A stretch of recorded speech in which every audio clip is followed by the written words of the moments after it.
Don't suffocate them.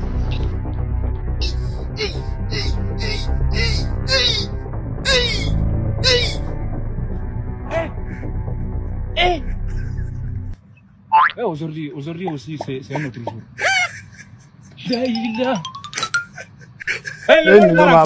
Bàbá balẹ̀ ẹ má lọ.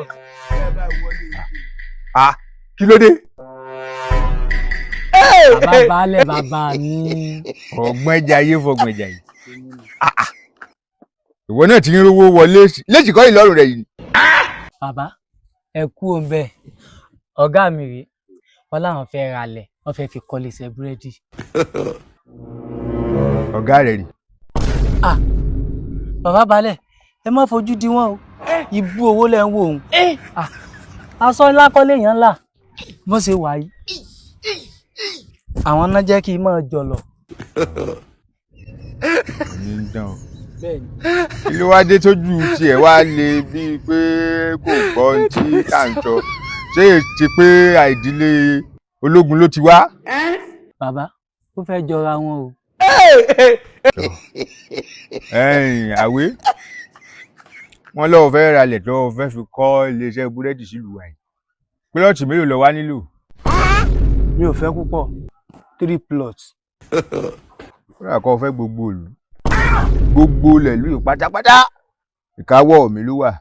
Torí mi ni bàbá baálẹ̀ tí mo baálé. Bọ́ fẹ́ jù bẹ́ẹ̀ lọ rí. God have mercy upon us. Ṣé o ti ṣe tán? Àbọ̀ ọkàn wàá béèrè rẹ̀ wò. Mo ṣe tán tí mo fẹ́ rà ni. Tí mo bá ti rí nǹkan tí mo fẹ́ rà báyìí tí mo rí báyìí máa fẹ́ wò rẹ̀ fún yín. Let the poor breathe. Don't suffocate them.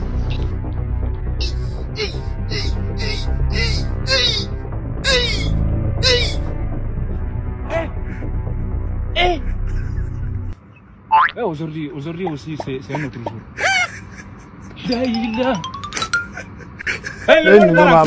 Bàbá balẹ̀ ẹ má lọ. Kí ló dé? Tó dé ilẹ̀ tẹ́lẹ̀yìn tà fáwà wípé kò sẹ́ni tí ó bí wá bàbá balẹ̀. Ẹ wo ẹ má jẹ́ tàn yín. Àwọn kan ti wà ń bẹ̀ tán tiẹ̀ lé abáwọn bẹ̀ tán ní àwọn kan làwọn nílẹ̀ ìkankan. Ṣé ìwọ ò sọ fún un ni? Tó sọ fún un pé èmi bàbá baálẹ̀ ni mo talẹ̀ fún un ni. Á yanjú rẹ̀ yán ṣe bẹ́ẹ̀ á yanjú rẹ̀ bó lọ ti sọ̀rọ̀ báyìí. Ẹ wo pọ́npọ́n wọn yìí èèyàn 3 náà ti fi pa. Kí ló dé?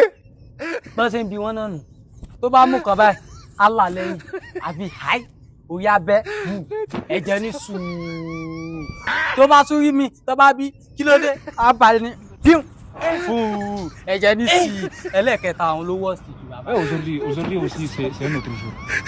Kí ló tún kù tẹ́ fẹ́ wí? Mo fẹ́ tẹ owó rẹ̀ sí ọ padà ní. Báńkì wo? Jesus.